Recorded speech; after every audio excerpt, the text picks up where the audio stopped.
What happens when the most powerful law enforcement agency in the country just decides not to follow the law? No budget submitted, no timeline, no explanation.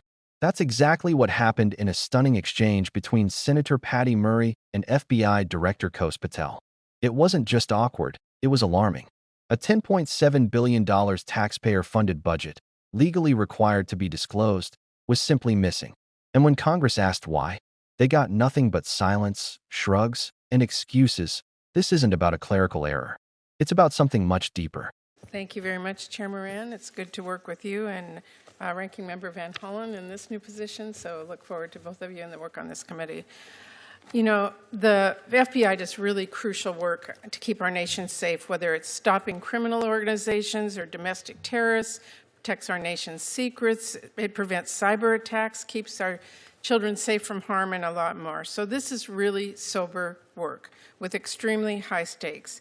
And I'm concerned that instead of focusing on the incredibly important mandate to keep Americans safe and to help impartially enforce our laws under your leadership, Director Patel, the FBI has been weaponized to go after Americans who disagree with the president. FBI resources have been diverted away from combating terrorism to focusing on immigration requests. And all of this, the diverted missions, the fewer resources, fewer agents, heightened politicization, is happening now under your watch, and it is, I believe, making Americans less safe. Now, let me just start with the budget. As Ranking Member Van Hollen noted earlier, this hearing is being held without the FBI's fiscal year 2025 spend plan and a full budget request for fiscal year 2026. The spend plan is required by law. It was due to Congress over a week ago. We have not yet seen it. That is really absurd. The FBI is our nation's leading law enforcement agency, a budget of $10.7 billion. It is critical that we understand how you are spending taxpayer dollars. So, Director Patel, when should we expect this FY25 spend plan for the FBI? Have you seen it? Have you reviewed it? When will we get it? I'll get you an answer, ma'am. I don't have a timeline on that. It was due last week by law. I understand. And your answer is you just understand. You're not going to follow the law? My answer is that I am following the law, and I'm working with my interagency partners to do this and get you the budget that you are required to have. And you have no timeline? No. Well, we also need a full budget request, not a single paragraph full of wild talking points that we saw with the skinny budget proposal. We're now having a budget hearing without a budget request. So, Director Patel, where is the FY 2026 budget request for the FBI? It's being worked on, ma'am. Have you reviewed it? Have you approved it? Not yet. When will we get it?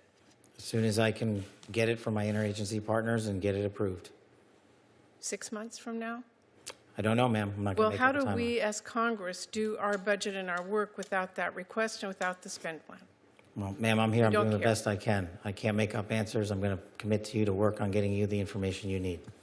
That is insufficient and deeply disturbing. No response? I've given my response. In front of a full Senate committee, the head of the FBI openly admitted that the agency had missed its legal deadline to submit its fiscal year 2025 spending plan. When asked when it would be delivered, he had no timeline. None. The senator asked again, still nothing. Just vague references to interagency coordination and working on it. But this wasn't a progress report. It was a legal obligation. And the response wasn't just inadequate. It was a red flag. Senator Murray didn't hold back. She called it out for what it was, a refusal to follow the law. Her words were sharp, but necessary. She pressed Director Patel again and again, trying to get a concrete answer. And still, nothing. The plan was due over a week ago. Yet here we are, with no spending plan, no FY 2026 budget proposal, and no sense of urgency. The message was clear: the rules don't apply. Not to them.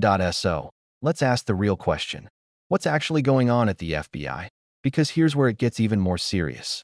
Senator Murray accused the agency of shifting its mission under Director Patel. Resources, she claimed, are being quietly pulled from vital counterterrorism efforts and redirected toward immigration issues. Even more troubling, She suggested the FBI has been weaponized against Americans who simply disagree with the current president. That's not just concerning. That's dangerous. When law enforcement starts targeting ideology instead of criminal behavior, democracy gets shaky. The FBI's core job is to protect national security, defend against espionage, cyber attacks, organized crime, and threats to children. Not to play politics.